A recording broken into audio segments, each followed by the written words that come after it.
Kaugnay ng pinsala sa infrastruktura at ari-arian dahil sa magkakasunod na malalakas na lindol, makakapanayam natin si DPWH Secretary Mark Villar. Secretary Villar, magandang umaga po. Magandang umaga po. Aba, Secretary, kumusta po ang assessment natin dahil doon sa magkakasunod na mga lindol dito ho sa Luzon at nagkaroon ho ng pagyanig dyan sa Visayas, kaninang madaling araw muli nagkakaroon ng pagyanig sa Castillejo, Zambales. Kumusta yung assessment natin? Well, una po kahapon yung lindol, yung sa Pampanga, nasa on the ground kami kahapon at chine-check namin yung mga infrastructures at ang pinaka-affected talaga ang Pampanga sa first earthquake. May isang bridge, yung Consuelo Bridge sa Florida Blanca, yun ang nakaroon ng damage at hindi siya passable. Pero ang expectation namin by today magiging passable na siya. May dalawa pa kaming kalye, yung sa Smuan Lubao Road at yung Mega Dike Road. So yun ang expectation namin na yung Mega Dike by today magagamit na at yung sa Smuan Lubao by tomorrow magagamit na yung road. Okay. Sa Visayas, meron na ba kayong initial report ng damages doon sa mga infrastructures dyan? Saan po? Sa Visayas po, yung tinamaan po dito sa may Eastern Samar. Opo. Meron kami, karamihan po ng damage, yung base sa reports, initial reports namin, may damage, most of the damage is in Eastern Samar. May mga 3 bridges na nagkaroon ng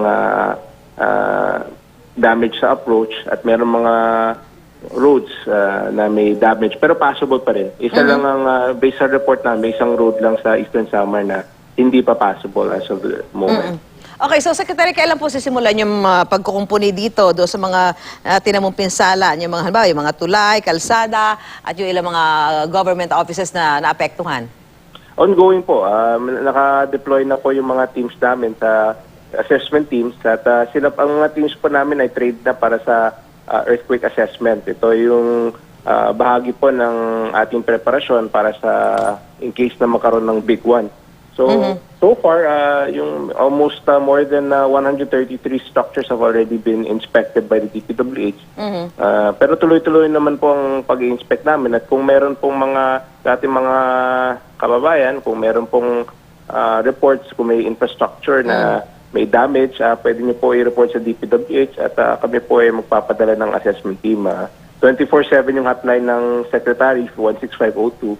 At pwede nyo kaming kontakin. Okay. Secretary, ano yung mga paghahandang ginagawa? Lalo nga ho dito sa 3 magkakasunod na pagtama ng malalakas na lindol. At paano ba natin matitiyak na sumusunod sa building code yung mga nagtatayo ho ng mga gusali dyan, yung mga infrastruktura? Well, itong mga bagong buildings natin, lalo na po itong yung mga government, gawa po ng government. Actually, lahat po ng buildings ay dapat seismic rated ngayon. At since 1994, the building code has been upgraded. And so our expectation is dapat yung mga bagong buildings ay seismic rated. At yung mga luma, kung meron po tayong mga lumang bridges, kasama po sa retrofitting project ng DPWH. Lahat po ng mga lumang bridges, yun po ay may program na kami para i-retrofit. So, magiging seismic rated lahat po ng ating mga critical infrastructures. Okay, Panghuli na lang, Secretary, gusto ko lang po na para may paalala tayo sa mga kababayan natin.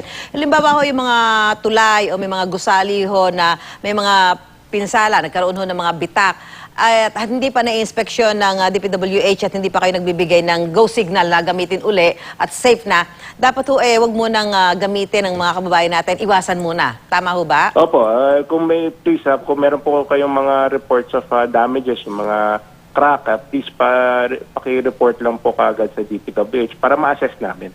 Meron po mga buildings na nagkaroon ng damage at temporarily pina-close muna namin habang ginagawa yung assessment. At importante po, pinaka-importante po yung safety.